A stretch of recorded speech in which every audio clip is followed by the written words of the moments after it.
So it will be in the hierarchical structure. That means it will be organized in the tree form. So whichever the consider the four variables. Now four variables, which is most important, that will be becoming the root node.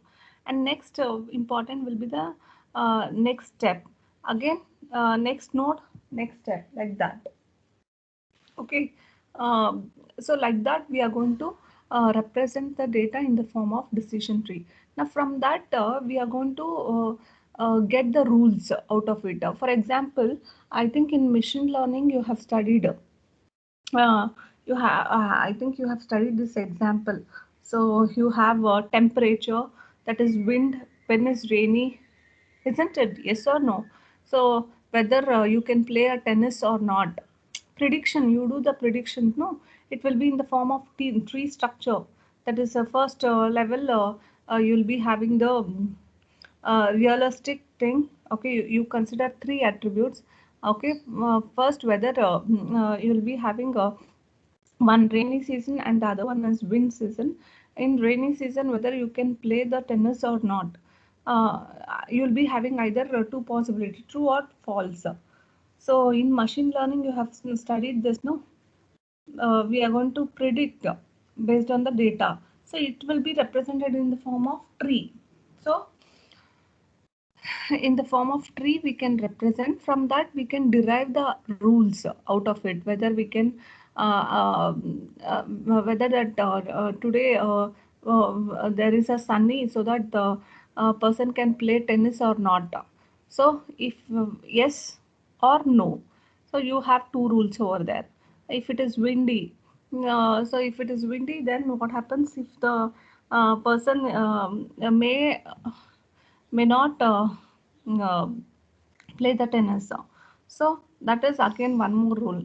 If it is not windy, then he can play. So total four rules you can form. Like that, it will be represented in the form of tree. Okay. From tree, we are going to derive the rules out of it. So it will be organized in such a way that, like, if then else statement you have, no, if this condition happens, then what is the next step to be taken. Similarly, we are going to represent the data in the form of tree. From that we are going to derive the rules, and with the help of the rules we can take the decisions. So that is how the decision tree gets represented. See, the tree may have certain attributes such as probabilities based to each branch. When I say probability, we took certain attributes, means we took rainy season as well as the windy season. So these are the two attributes. So probability, whether the rain can come or it may not come. You have two possibility. But if you consider the uh, windy, whether the wind can come or it may not.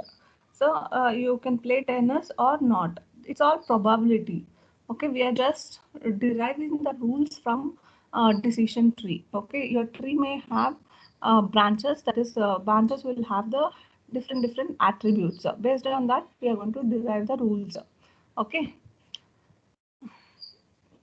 A related format is a set of business rules which are if then else statement that show causality. As I told, decision tree, from the decision tree, it is easily understandable and you can easily derive the rules, okay, that will benefit your business, okay, for taking decisions. And it will be represented in the form of if then statements, like if then statements. If this condition happens, then next condition we are going to, if this fails, then next condition. So this is how it will keeps represented in the decision tree. A decision tree can be mapped to business rules. As I told, with the help of the decision tree, I can derive the rules. From the rules, I can take decisions and implement on my business. If the objective function is a prediction, and then the prediction tree or business rules are most appropriate mode of representing the output. Okay, it's all like prediction. When you have the predictions, so then you can go for this decision tree approach, so that you can derive the rules out of it and represent its output in the form of decision tree. Okay, next. we have regression in the form of regression equation or mathematical equations.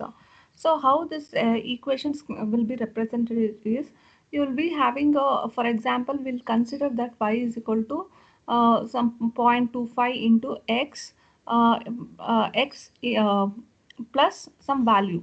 Okay, so if I know height, I can calculate the weight. So you will have the curves. With the help of that curves, in x-axis we have independent variable, and y-axis you'll have dependent variable. So when I say y is equal to some value into x, if I know height, I can definitely calculate the weight because I have the equation. So with the help of the equation, I can calculate the dependent value.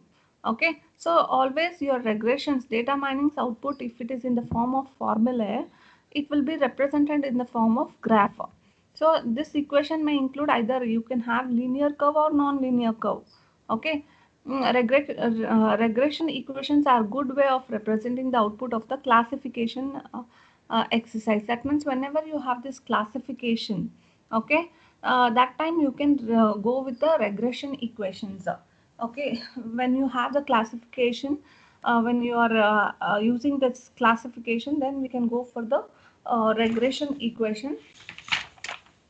Whenever you have the formula base, then we can go for the regression. Okay, so this is how we can represent the output of the data mining, okay, in the form of regression equation. Next, we have something called as centroid. It is actually a statistical measure for describing central tendency of the collection of data points. That means you will be using the centroid within the cluster. You are going to calculate the or measure the um, how good is your data. That is, you will be having the collection of similar data. Okay, and when you have some multi-dimensional space, in that scenarios we will be using this centroid. That is, in terms of population, we use this centroid. Okay, then we have something called as we have an example, that is a centroid could be middle-aged, highly educated, then high net worth professional. Okay, then married with 2 children. So like this, when you have such type of scenarios, we go for the centroid. That is, we are going to do the statistical measure. Okay, um, and living in the coastal areas, that when you have this like population, when you wanted to like categorize, that time we go with the some similar kind of data points. Okay, or you have one more example. It could have the collection of vehicles more than 20 years old, giving a low mileage per gallon, uh, which failed the environmental inspections. So in such scenarios, in such kind of problems, we can go with the centroid. So this is also a data mining's output. The data mining output can be represented in the form of centroid. Okay, when you have the vehicles more than 20 years old, then this can be represented in the form of centroid. Okay, so these are all the typical output of the cluster analysis. Cluster analysis we do because we are going to categorize similar type of data, and then among that, which is the nearest data points among the all other groups. We will see, and that centroid we are going to take from centroid. What are the other points which is near to it? So from that we are going to uh, represent data. Okay,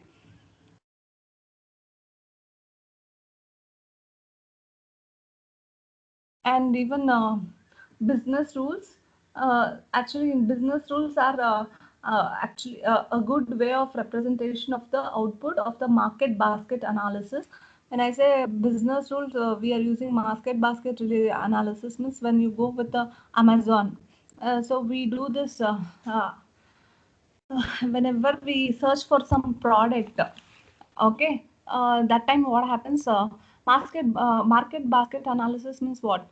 If I wanted to search some product, relevant product will be appearing on different websites, isn't it?